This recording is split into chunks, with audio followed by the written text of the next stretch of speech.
여호와 우리 주여, 주의 이름이 온 땅에 어찌 그리 아름다운지요. 주의 영광이 하늘을 덮었나이다. 할렐루야. 만유의 주제시며 만목의 근원 되시는 하나님을 찬양하며 경배합니다. 오곡백과가 풍성한 10월의 수요 예배에 나오게 하심을 감사드립니다.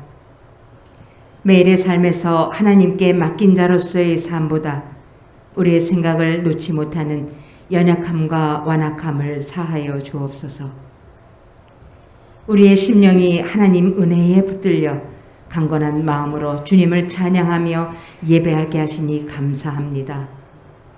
말씀으로 천지를 창조하신 하나님, 말씀이 생명이며 말씀이 능력이며 소망되게 하시니 감사합니다.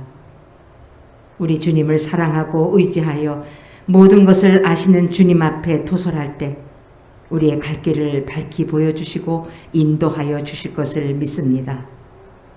오늘 말씀을 선포하시는 사자 목사님, 영간의 강건함을 덧입혀 주옵소서.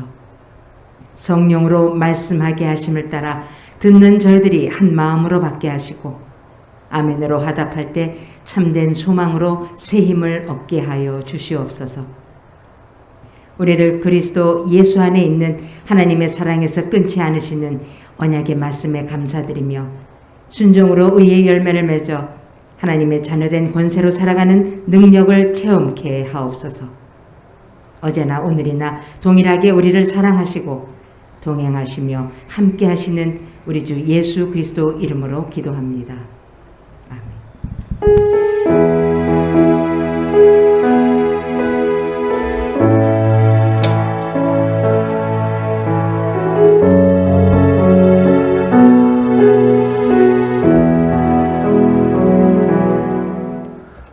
오늘 말씀은 요한복음 1장 14절에서 18절까지 말씀입니다. 14절에서 17절까지 말씀입니다. 14절에서 18절입니다.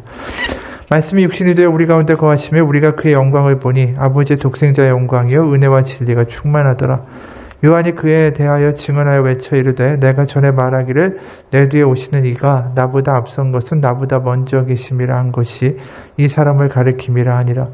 우리가 다 그의 충만한 데서 받으니 은혜 위에 은혜로라.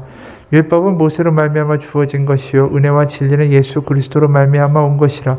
본래 하나님을 본 사람이 없으되 아버지 품속에 있는 독생하신 하나님이 나타내셨느니라. 아멘. 아멘입니까? 라는 제목으로 같이 은혜 나누기 원합니다. 어느 의과대학에서 자기가 좀 잘 안다라고 의시되는 2명의 학생이 있었습니다. 하루는 이 2 학생이 병원의 복도를 걷고 있었는데 어떤 남자가 매우 고통스러운 표정으로 허리를 숙이고 엉거주춤하면서 걸어오는 것을 보게 됩니다. 한 학생이 말했어요. 분명히 류마티스 관절염이야. 그러자 다른 학생이 머리를 설레설레 저으면서 말했습니다. 아니야, 저건 허리 디스크가 틀림없어. 그리고 나서 2 사람이 서로의 의견이 맞다라고 이제 옥신각신 싸우고 있었어요. 근데 그때 그 남자가 이 2 학생에게 가까이 오더니 아주 힘겹게 물었습니다. 저 화장실이 어디죠? 조금 안다라고 자신들의 지식을 가지고 싸우지만 사실 원인은 전혀 달랐던 거지요.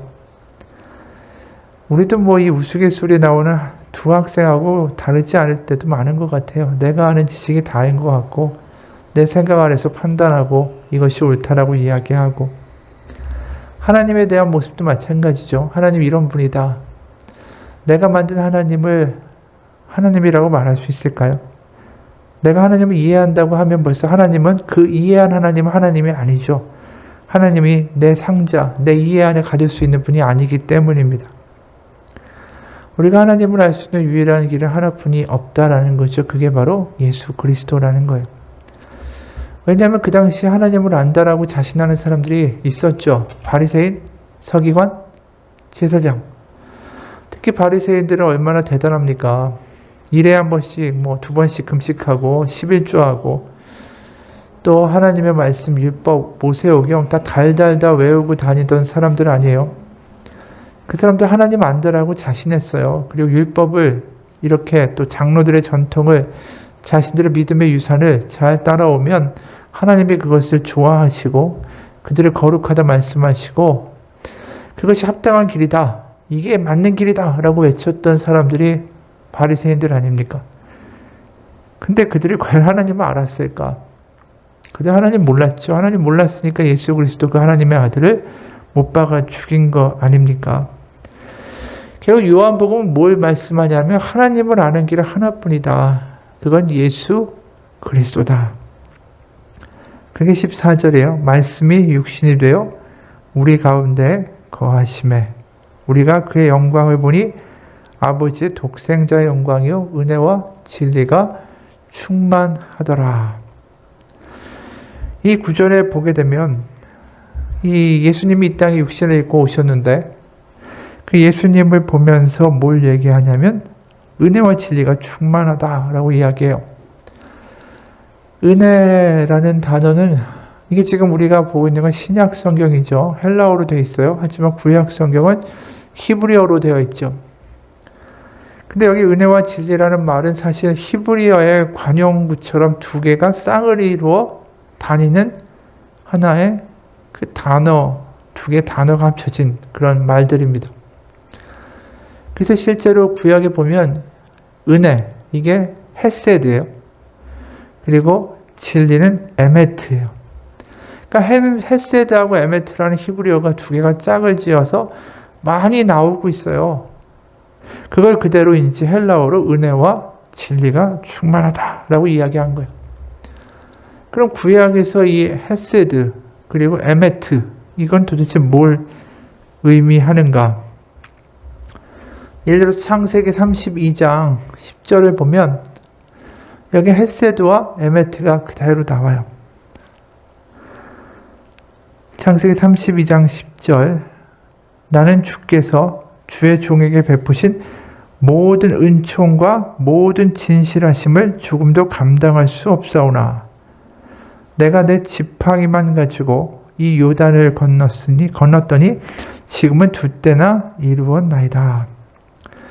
이게 은총과 모든 진실하심 이게 이제 헤세드와 에메트예요.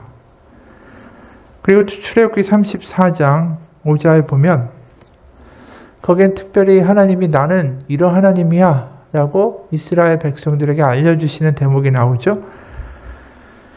출애굽기 34장 5절 6절 여호와께서 구름 가운데에 강림하사 그와 함께 거기 서서 여호와 이름을 선포하실세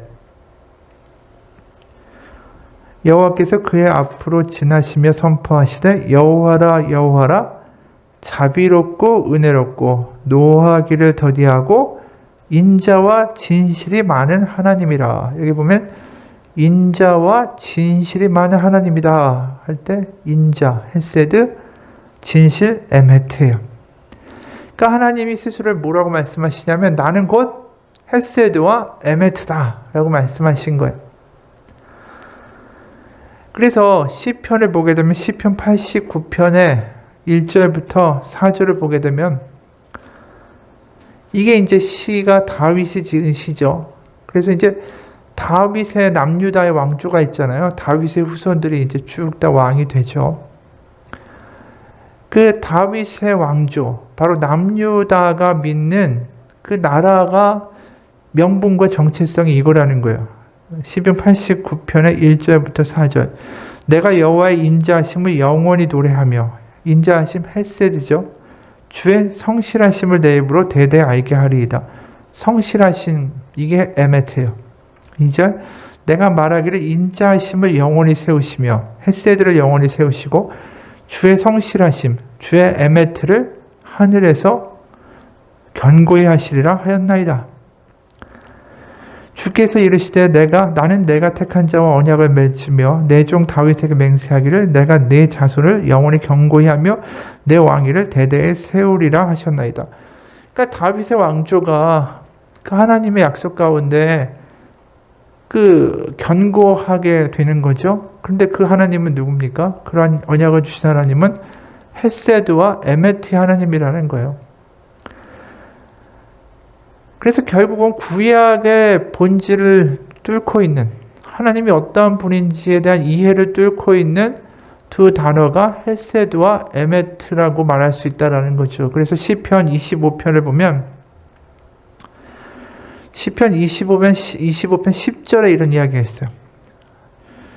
여호와의 모든 길은 그의 언약과 증거를 지키는 자에게 인자와 진리로다.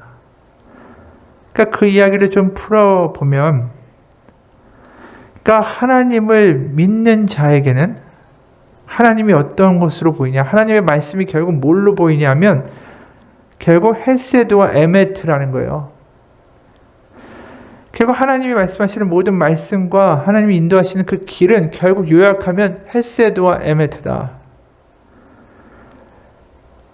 결국 하나님의 말씀이 구약이다. 하나님 그 본체 여호와를 보아도 결국 헤세드와 에메트로 얘기할 수 있다. 그게 시편 25편이죠. 그 말이 결국은 오늘 14절에 나오는 은혜와 진리가 충만하다라는 말씀의 뜻이에요. 결국 예수님 안에서 뭐가 나타났습니까? 하나님의 변치 않는 그 인내와 사랑과 그리고 신실하심이 그대로 다 그 변치 않는 사랑이 충만하게 드러난 게 바로 예수님이다라는 거예요.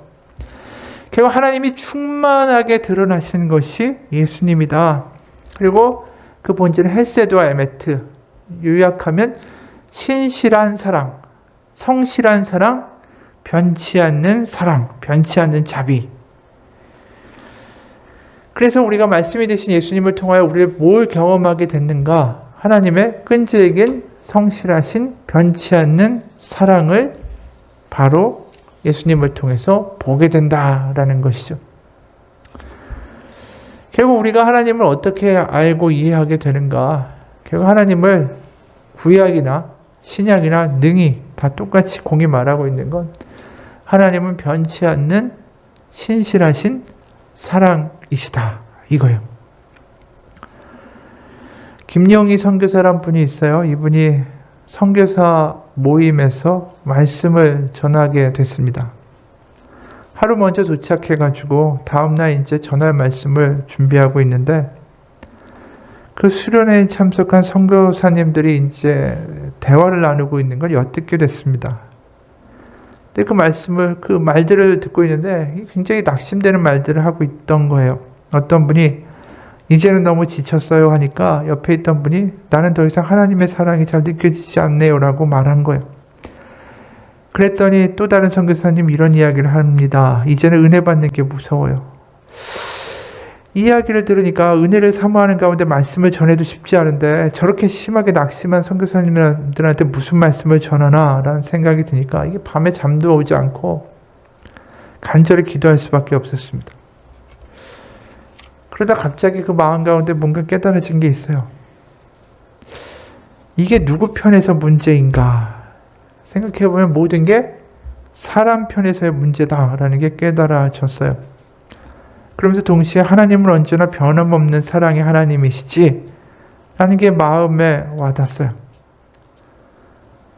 그러면서 이런 말을 해요. 아무개야, 내가 너를 변화시켜 보려고 무지 애를 썼다. 그런데 이제는 지쳤다.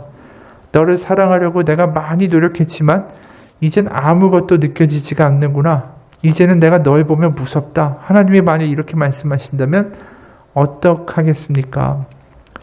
솔직히 주님이 우리에게 이렇게 말씀하실 법한 상황이 너무나도 많지 않습니까? 우리는 늘 주님을 지치게 만들고 있기 때문이죠.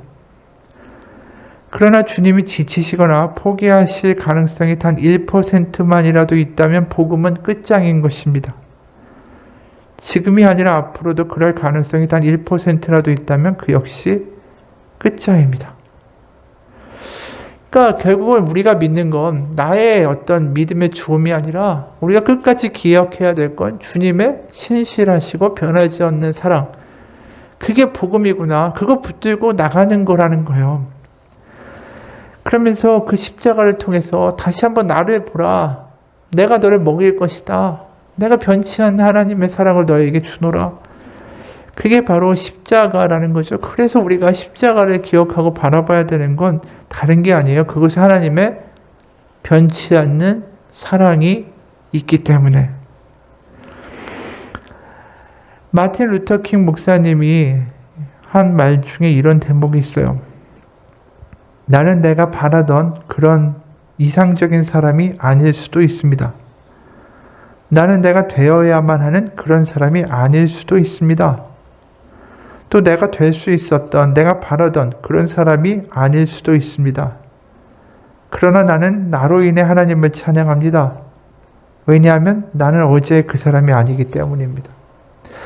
그러니까 내가 어떤 기준을 두고 내가 원하는 어떤 모습의 사람이 되지 못해도 내가 하나님 안에만 있다면 그 안에서 분명히 하나님을 찬양하는 사람에게는 변화가 진행되고 있다는 것이죠. 결국 우리에게 희망은 우리 스스로에게 있는 게 아니라는 거예요. 결국 우리가 낙담하고 실망하는 가장 큰 이유는 자꾸만 나를 바라보기 때문이라는 거죠. 결국 우리가 해야 될 건 변치 않는 하나님의 사랑을 자꾸 보고 바라보고 기억하고 그게 우리가 살아날 수 있는 길이라는 거죠. 나를 보면 늘 실망할 수밖에 없어요. 나를 바라보면 한심하기도 하고요. 나를 바라보면 걱정과 근심만 많고요. 그러니까 14절에 자꾸만 뭐라고 얘기하냐면 우리가 그 영광을 보니라고 하잖아요. 보니. 아버지 독생자 영광의 은혜와 진리가 충만하더라. 이건 다른 게 아니에요. 아버지, 바로 하나님의 아들 예수 그리스도를 바라보니 거기서 은혜와 진리, 신실하시고 변치 않는 사랑에 내가 감탄하고 경탄하도다라는 뜻이에요. 우리가 보통 말씀드릴 때 아멘 이러잖아요. 그리고 기도할 때도 예수 그리스도의 이름으로 기도합니다. 아멘 이래요. 이 아멘이란 말이 아까 말한 에메트하고 좀 비슷한 것 같지 않나요? 실제로 아멘이란 말은 이 에메트라는 말과 같은 어근을 가지고 있어요. 원래 에메트나 아멘이나 다 아만이라는 동사에서 나온 단어들이에요. 아만이라는 건 원래 뭐냐면 부모가 연약한 아기를 보살피는 것처럼 그렇게 끈질기게 포기하지 않고 돌보는 사랑을 의미하는 거예요. 또 이 아만이라는 단어에서 건물의 기둥을 가리키는 단어도 파생됐어요. 그러니까 결국 굳건하고 받쳐주고 변하지 않는다. 이게 이제 아만이라는 뜻에 있는 거예요. 그래서 우리가 아멘 하고 예수 그리스도의 이름으로 기도합니다. 아멘. 그건 뭡니까? 그냥 마치 무슨 주술처럼 왠지 편지 보낼 때 우표 안 붙인 것 같이 기도할 때 뭔가 이거 안 하면 기도가 하나님께 안 나아갈 것 같아 하는 어떤 그런 말들이 아니라는 거죠. 결국 아멘 한다라는 건 내가 주님의 신실한 사랑에 경탄합니다라는 뜻이에요. 내가 나를 바라보지 않고 나의 상황과 나의 신세와 주변을 바라보지 않고 내가 주님을 지금 바라봅니다. 주님의 신실하시고 변치 않는 사랑을 내가 믿고 거기에 경탄합니다. 그게 아멘이에요. 그러니까 우리가 기도할 때 아멘 하는 게 얼마나 의미가 심장한 단어인가라는 것이죠. 바로 하나님이 우리에게 원하시는 게 뭐예요? 하나님의 헤세드와 에메트를 즐거워하고 기뻐하고 경탄하고 더 바라보는 자녀가 되기를 원하신다라는 거예요. 그러니까 우리가 뭐 엄청난 일을 하고 무슨 변할 일을 일으켜내고 뭐 건물을 몇 개씩 짓고 이게보다 하나님이 가장 원하시는 사람 뭡니까? 오늘 14절의 말씀이 그 사람 안에서 구현되는 사람이에요. 하나님의 신실한 사랑을 보고 경탄하고 아멘하는 것. 바로 하나님의 사랑에 대하여 사랑으로 응답할 수 있는 사람 되기를 하나님이 원하시는 것이죠. 그래서 16절에 이런 말씀이 있잖아요. 우리가 다 그의 충만한 데서 받으니 은혜 위에 은혜로라. 이게 상투적으로 하는 말이 아니죠. 바로 예수 그리스도를 보니까, 십자가를 바라보니까 뭘 느낀다고 해요? 충만하대요. 은혜 위에 은혜라는 건 단어 두 개를 중첩해서 사용하면 강조하는 거예요. 마구 넘치는 은혜. 보니까 너무 은혜가 넘치고 너무 풍성하고 너무 그것이 느껴진다라는 거예요. 그러니까 지금 이 요한복음을 기록하고 있는 사도 요한이 그 예수 그리스도를 볼 때, 기억할 때 그의 마음에 샘솟는 듯한 어떤 기쁨과 은혜와 회복이 있는 거죠.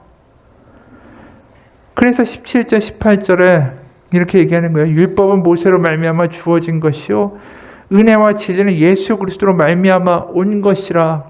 본래 하나님을 본 사람은 없으되 아버지 품속에 있는 독생하신 하나님이 나타내셨느니라.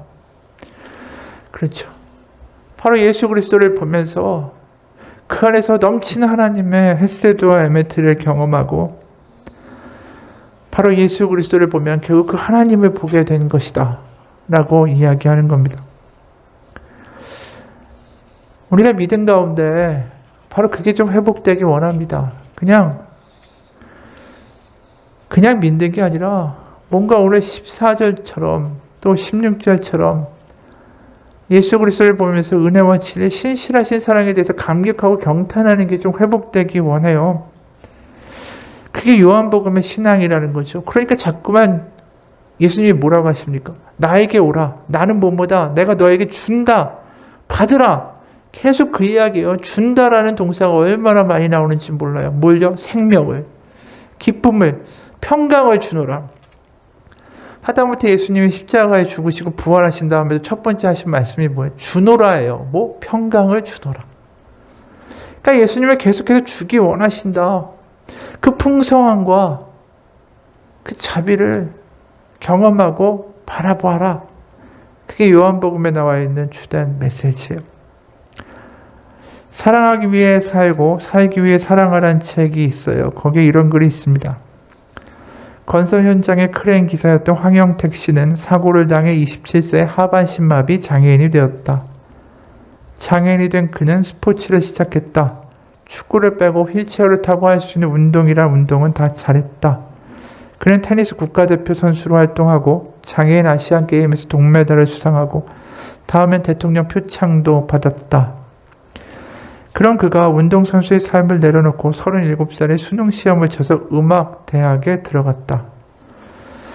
그리고 TV에 출연하며 휠체어의 폴포치라고 불리는 유명한 성악가가 되었다.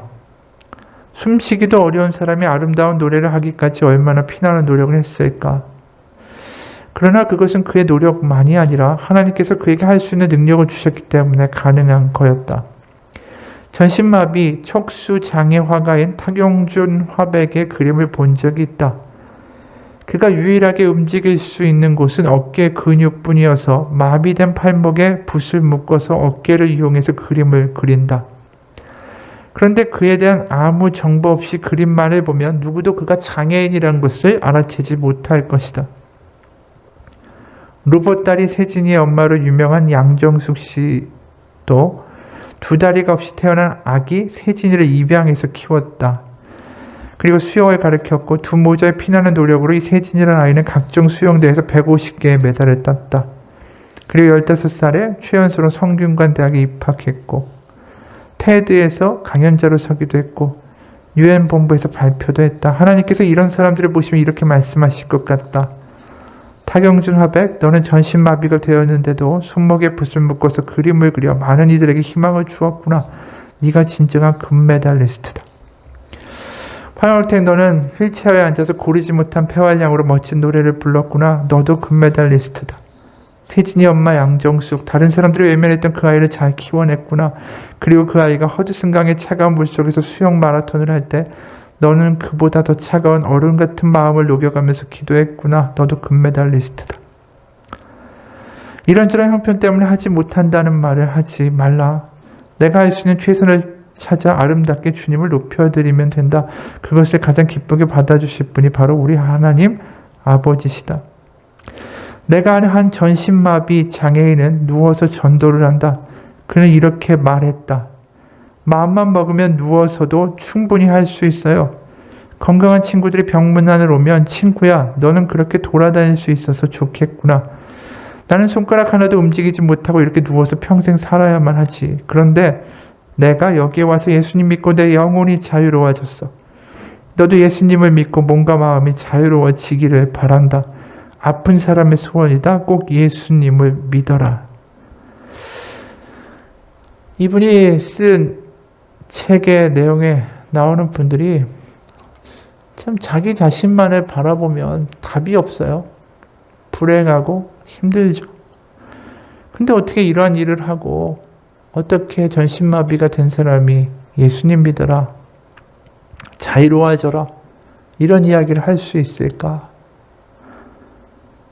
이건 예수님을 만난 사람이 아니면 이런 말 할 수 없죠. 자신에게서 소망을 찾는 게 아니라 바로 하나님에 대하여 아멘하고 하나님에 대하여 그 헤세드와 에메트에 경탄하는 사람 아니면은 이렇게 할 수 없어요. 하나님께 매료되지 않으면. 바로 하나님이 바로 그들 가운데 바로 오늘 사도 요한이 이야기하는 것처럼 은혜 위에 은혜고 충만한 데서 흘러나오는 하나님의 그 변치 않는 사랑을 경험하는 거, 그래서 아멘하는 거, 그런 사람만 이런 삶을 살 수 있다라는 것이죠. 우리 가운데 회복은 다른 게 아닙니다. 바로 우리 가운데 하나님의 헤세드와 에메트를 다시 한번 경탄하고 감격할 수 있는 것. 특히 하나님은 멀리서 우리 보고 잘해라, 그래야 내 자식이다, 내 자녀다 라고 말하시지 않아요. 오히려 하나님은 우리 가운데 오셔서 망가지는 우리를 고치시고 회복시키는 데 관심이 많으신 것이죠. 그래서 실제로 구약에서 보면 이스라엘 백성들이 얼마나 망가집니까? 우상 숭배하고 세상을 의지하고 약육강식의 세상을 만들어내고 결국 그 나라가 망하게 되지만 결국 망함으로 끝내시지 않잖아요. 결국 하나님 회복시키고 어떻게든 너희가 나의 헤세드와 에메트를 알기 원한다. 그래서 예수님까지 이 땅 가운데 보내신 것이죠. 그래서 우리와 같이 우리의 모든 것들을 겪으시고 배고프시고 시장하시고 피곤하시고 주무시기도 하고 그러면서 우리를 모든 것을 하시는 바로 하나님, 참 인간이신 예수 그리스도, 바로 그분을 이 땅에 보내셨죠. 결국 하나님이 우리를 아신다. 그 아시는 정도가 어느 정도까지일까? 그게 우리는 복음서를 읽으면서 알게 되죠. 하나님 우리를 아신다고 하시는 것이 절대로 헛말이 아니다라는 것이죠. 주일에도 그런 설교를 했잖아요. 주님 아신다. 그 아신다라는 거, 그걸 7번이나 자기 삶 가운데 외쳐가면서 기도하는 그 시편의 기도자, 그게 바로 예수 그리스도를 우리가 보는 거 아니겠어요? 주님 알고 계셔. 예수 그리스도를 바라보면서 바로 그분의 사랑과 끊임없는 자비를 바라보고 예수 그리스도 그분이 아신다라는 걸 믿으면서 살아가는 거, 그게 믿고 가는 거죠. 결국 이제 이런 삶을 사도 바울은 에베소서에서 이렇게 이야기하죠. 에베소서 3장의 18절과 19절을 보면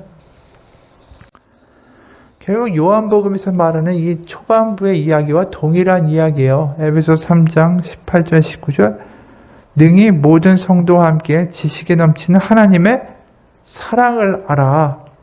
그 넓이와 길이와 높이와 깊이가 어떠함을 깨달아 하나님의 모든 충만하신 것으로 너에게 충만하게 하시기를 구하노라. 결국 오늘 나와 있는 요한복음의 언어가 그대로 다르게 쓰이고 있는 거예요. 충만해지기를 원하노라. 뭐로요? 하나님의 사랑으로. 그게 우리가 이 땅을 살아가면서 하나님과 동행할 수 있는 길이라는 것이죠. 결국 우리의 믿음이 좋다라는 건 다른 게 아니에요. 내가 얼마만큼 헌금을 하고 내가 얼마만큼 새벽 기도를 하고 내가 얼마만큼 성경 구절을 외웠는가가 아니라 하나님을 잘 믿는다는 건 하나님의 바로 예수 그리스도의 그 사랑을 내가 얼마만큼 감격하며 살아가고 있는가. 그게 믿음의 깊이인 것이죠. 그래서 우리가 자꾸만 눈에 보이는 거로 믿음을 따지려고 하는 게 아니라 내가 얼마나 하나님의 사랑에 대해서 감격하며 살아가는가를 늘 되돌아봐야 된다라는 거예요. 내가 그것이 점점 사라지기 시작하면 어떻게 됩니까? 하나님보다 나를 보고 있는 거예요. 나의 처지를 바라보고 나의 환경을 바라보고 내가 가진 수준을 바라보고 다른 사람들의 말을 듣기 시작하면서 어느덧 하나님에 대한 감격과 감흥이 사라지죠. 그러니까 성령 충만하다는 게 뭐예요? 결국은 하나님이 뜨겁게 느껴지는 거잖아요. 사랑하게 되고. 그래서 그 사랑의 깊이와 넓이와 높이와 길이를 깨달아 그 충만함에 머물기를 제발 원한다. 이게 바로 사도 바울의 이야기고 그게 사도 요한이 우리에게 전하는 메시지예요. 이영규 선교사라는 분이 이런 이야기를 해요. 그분이 이제 내려놓음이라는 책을 쓰고 그 다음에 일어난 일이죠. 비자 문제로 한국에 머무는 동안에 아버지께서 걱정하시는 말투로 영거푸 가족의 문제와 사역의 현황에 대해서 물으셔서 나는 짜증을 냈다. 아버지께서 말씀하셨다. 나는 네가 내려놓았다라고 하는데 도대체 뭘 내려놓은 건지 모르겠다. 나는 아차 싶었다. 내 아킬레스건이 건드려졌다. 너는 책에 쓰고 설교하는 대로 가장 가까운 가족에게 하고 있는가? 라는 질문이었다. 나를 방어하고 싶었지만 변명이 되지 않았다. 나의 짜증스러운 반응이 실은 내 안에 남아있는 어떤 문제 때문이라는 것을 깨달았다. 나는 새로운 영역에서 다시 내려놓음의 연습이 필요하다는 걸 느꼈다. 어쩌면 처음부터 다시 해야 한다고 느꼈는지도 모른다. 이미 내려놓음에 대한 책을 써서 잘 알려진 저자가 내려놓는 삶의 기초에 충실하고 있는지를 다시 점검해야 했다. 책을 쓰고 이름이 알려지던 시기에 내적으로는 매우 혼란스러웠다. 내가 내려놓았다라고 생각한 문제가 다시 그 머리를 쳐들고 있었고 내 안에는 여전히 해결되지 않은 많은 문제들이 있음을 느꼈지만 책 때문에 주변의 사람들을 나를 높은 단계의 신앙인의 표본으로 오해하고 있다라는 생각이 들었다. 나는 다시 내려놓음의 연습이 필요함을 느꼈다. 한 번은 가족과 인천공항에 도착했을 때 아내와 의견이 충돌해서 불편한 마음으로 걸어가고 있었다. 그때 누군가가 나를 알아보고 반갑게 인사하면서 사진을 같이 찍자고 했다. 나는 급히 웃는 얼굴로 사진을 찍고 인사하고 헤어졌다. 그때 내 자신이 껍데기에 쌓여 있다라고 느꼈다. 이후에 기도하면서 하나님 앞에 나아갔을 때 이런 생각이 마음에 차올랐다. 네가 다 내려놓은 자이기에 그 책을 쓴 게 아니란다. 너는 그저 내려놓고자 씨름하면서 그 방향으로 가는 과정을 담은 것이지 않니? 하나님은 완전히 완성된 자만 사용하시지는 않는단다. 나는 인도네시아에서 1년의 어려움을 통과하면서 또다시 내 약함을 보았다. 그러나 그것이 나를 낙담에 빠져있게 할 수는 없다. 우리는 약한 가운데 있을 때 비로소 은혜라는 단어의 깊이를 장악하게 된다. 삶의 어려움이 찾아올 때 우리는 당황하며 많은 질문을 던진다. 하나님께서 나를 돌아보실까? 왜 이런 어려움이 찾아올까? 내가 무슨 잘못을 한 걸까? 어디에서부터 잘못된 걸까? 이 과정을 거치며 하나님의 마음과 만나면 그 고통 가운데라도 그분의 은혜가 머물고 있음을 깨닫게 된다. 고통이 하나님의 무관심 때문에 일어난 게 아니고 또 하나님께서 우리를 벌 주거나 힘들게 하시려는 게 아니라는 걸 확인하게 된다. 오히려 고통이 우리의 자아를 낮추고 때론 비워주며 하나님과의 관계를 더 새롭게 하는 도구가 될 수 있다. 하나님의 인도하신 가운데 가나안으로 떠났던 아브라함이 만난 기근이 내가 인도네시아에서 경험한 어려움이었다. 하나님께서는 그가 무언가를 이루기보다 먼저 기근을 통해 자신의 약함을 깨닫고 하나님을 경험하고 배우며 신뢰하는 법을 가르치기 원하셨다. 우리는 약한 가운데 있을 때 비로소 은혜라는 단어의 깊이를 자각하게 된다. 하나님께서 내게 원하신 것도 사역의 확장이 아니라 하나님의 마음을 더 깨달아 아는 과정이었다. 그렇죠. 이분의 이야기를 보면서 무슨 생각이 듭니까? 이분이 내려놓음이라는 이야기를 하잖아요.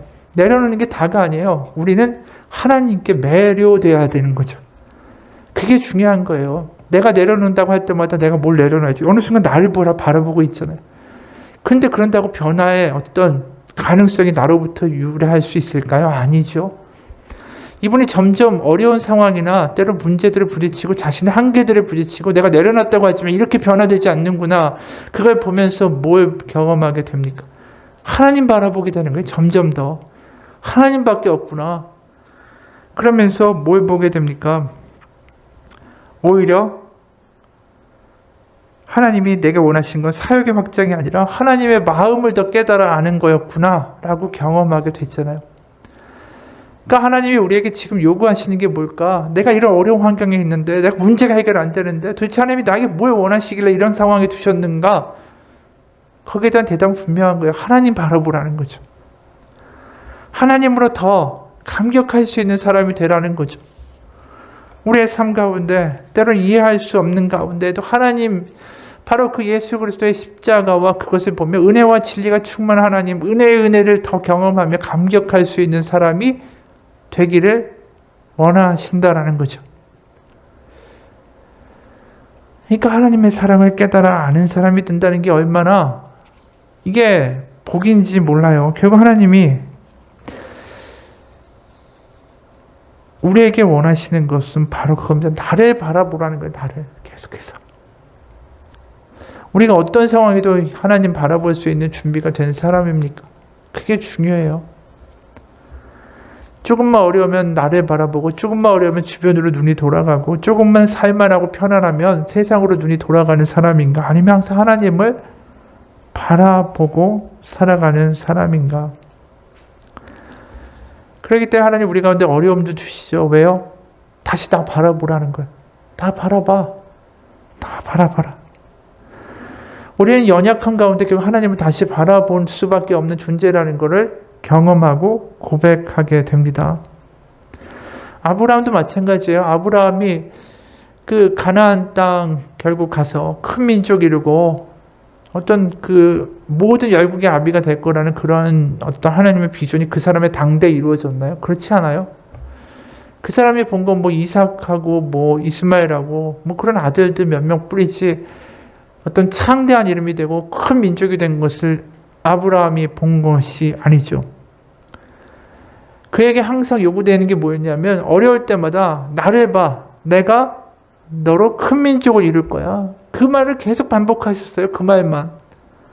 그때마다 그걸 믿을 때 아브라함을 의롭다라고 하셨어요. 결국 현실을 바라본 게 아니라 네가 나를 바라보는 사람이 될 때 그걸로 나는 된다라고 하나님 말씀하신 거죠. 나중에 이삭을 실제로 아브라함이 죽이려고 할 때 그는 현실과 문제와 상황과 이건 바라본 게 아니에요. 하나님 더 바라보니까 그 짓을 할 수 있는 거죠. 아들을 어떻게 죽이겠어요. 그것도 100세에 낳은 아들을. 그 아들을 끊어버리면 큰 민족이 될 수도 없는데 바로 우리가 어떤 상황이든 간에 지금 나아갈 수 있는 길은 하나입니다. 어려우면 어려울수록 하나예요. 하나님 바라보게 되는 거, 하나님 감격하는 거, 그거 회복하기 원합니다. 내가 어느 순간 하나님에 대해서 점점 무감각해지고 살아가는 것도 의미가 없고 그냥 힘들고 지치고 하루하루 버티고만 있다면 그 가운데 오늘 요한복음의 말씀이 우리 가운데 좀 표지판이 되기 원합니다. 내가 언제부터 하나님의 사랑에 대해서 감격하는 거 잊어버렸지? 내가 왜 하나님의 신실하신 사랑, 변치 않는 사랑, 바로 저 예수 그리스도 십자가의 그 아들을 죽이기까지 또 이 땅까지 내려보내셔서 나를 바로 하나님의 자녀로 삼고 하신 그 하나님의 그 열정을 내가 어느 순간 잊어버렸지. 다시 기억하고 회복하기 원합니다. 다시 하나님을 기뻐할 수 있는 사람 되기 원해요. 하나님을 기뻐하는 것, 그것이 너의 힘이다 라고 느헤미야가 이야기했죠. 우리의 삶 가운데 그러한 복이 다시 있기를 원합니다. 성령 충만은 다른 게 아니에요. 하나님을 기뻐하는 것. 그것도 기쁜 상황에서 기뻐하는 게 아니라 아닌 상황에서도 하나님을 기뻐할 수 있는 것. 그게 성령 충만이에요. 우리의 삶에 그런 성령 충만이 일어나기를 주님의 이름으로 축원합니다. 우리 각자 기도합시다.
아버지, 오늘 말씀합니다. 은혜와 진리가 충만하더라.